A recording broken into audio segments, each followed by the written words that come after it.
बिहार में जिस तरीके से डेंगू अपना पैर पसार रहा है, ये मामले अब डराने लगे हैं। ये बीमारी अब फैलने लगी है और लोग अब डरकर घर में रहने को मजबूर हो रहे हैं। लेकिन आपको हम बता दें कि घर में सिर्फ छुपकर रहना ही इसका इलाज नहीं है, बल्कि आपको कई ऐसी सावधानी बरतनी है, कई ऐसे लक्षणों को जानना है जिससे आप डेंगू से खुद को बचा सके। डेंगू हो तो आप उसको सही समय से पहचान सके, क्योंकि सिर्फ पटना की बात की जाए तो 4000 के करीब मामले डेंगू के मिल चुके हैं। पूरे बिहार की बात की जाए तो राज्य में 10,000 के पार डेंगू के मामले सामने आ चुके हैं। अब इसी डेटा से आप समझ सकते हैं कि डेंगू किस तरीके से फैल रहा है और आपको अब क्या कुछ सावधानी बरतनी है, डॉक्टर्स क्या कुछ कह रहे हैं, इसके लक्षण क्या हो सकते हैं, ये सारी जानकारी एक एक करके आपको हम आगे देंगे। मगर उसके पहले नमस्कार, आप जनता जंक्शन देख रहे हैं और मैं आपके साथ वंदना पांडे, कैमरा पर्सन विशाल के साथ। बिहार में डेंगू डरावना होते जा रहा है। 10,000 के करीब मरीजों की संख्या पहुंच चुकी है, जिसको लेकर अब हाई अलर्ट जारी किया गया है।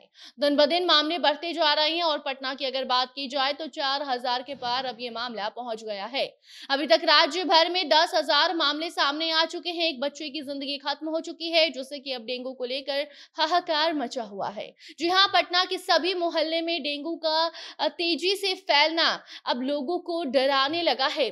हालांकि जिला संक्रामक रोग पदाधिकारी कार्यालय और सिविल सर्जन कार्यालय द्वारा हर मोहल्ले में मच्छरों से बचाव के लिए दवा का छिड़काव करने का निर्देश दिया गया है। बावजूद उसके नगर निगम की लापरवाही लोगों के लिए अब बीमारी बनते जा रही है। राज्य में डेंगू के नए मरीज हर रोज 300 जैसे मिल रहे हैं, जो कि काफी चिंताजनक है। स्वास्थ्य विभाग की रिपोर्ट के मुताबिक पटना में सबसे ज्यादा मरीज मिल रहे हैं। उसके बाद सारण में, फिर वैशाली, पश्चिमी चंपारण और बेगूसराय का नाम भी इस लिस्ट में दर्ज किया गया है, जहां डेंगू के प्रकोप से लोग परेशान हो चुके हैं। राज्य के 12 सरकारी मेडिकल कॉलेजों में 300 मरीजों का इलाज जारी है। अब इस रिपोर्ट के बाद आप ये बात तो समझ सकते हैं, ये बात भी साफ हो गई है कि आपको अपना ध्यान खुद रखना है, क्योंकि जिस तरीके से नगर निगम लापरवाही कर रहा है, हॉस्पिटल में पहले से मरीज एडमिट हैं, तो अब आपको कैसे सावधान रहना है ये जान लीजिए। डॉक्टर्स का कहना है कि लोगों को उस बीमारी को सही समय से पहचानना होगा और उससे खुद का बचाव करना होगा, जिसके लिए घर में दिन में काटने वाले मच्छरों से भी बचाव करने की जरूरत है और रात में काटने वाले मच्छरों से भी आप खुद को बचा कर रखें। बड़े बुजुर्ग, बच्चे, सबको पूरा पूरा कपड़ा पहनना है और खासकर शाम के वक्त ये ध्यान रखना होगा कि आप ऐसी जगह ना जाएं जहां पर गंदगी हो, मच्छर हो, क्योंकि शाम के वक्त ही डेंगू के जो मच्छर हैं वो लोगों को ज्यादा काटते हैं। ऐसे में शुरुआत में सामान्य सा लगने वाला बुखार, सर्दी, खांसी को नजरअंदाज बिल्कुल भी ना करें। डेंगू बुखार से पीड़ित मरीजों के खून में डेंगू वायरस बहुत ज्यादा मात्रा में फैल जाता है। मच्छर के काटे जाने के करीब 4 से 5 दिनों के बाद मरीज में डेंगू बुखार के लक्षण दिखने लगते हैं। अचानक तेज बुखार हो जाता है, सिर में दर्द, मांसपेशियों और जोड़ों में दर्द होना शुरू हो जाता है।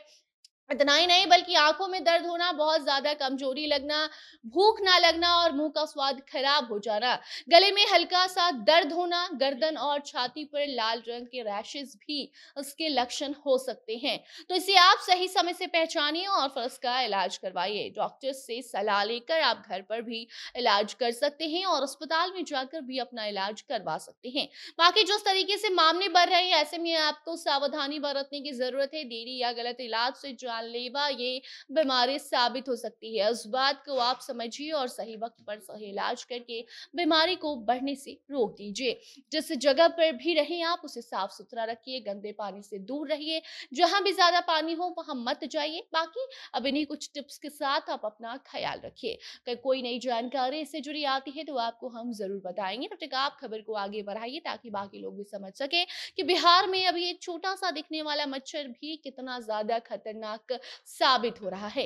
बाकी आप इसी के साथ हमें दीजिए इजाजत। देखते रहिए जनता जंक्शन। धन्यवाद।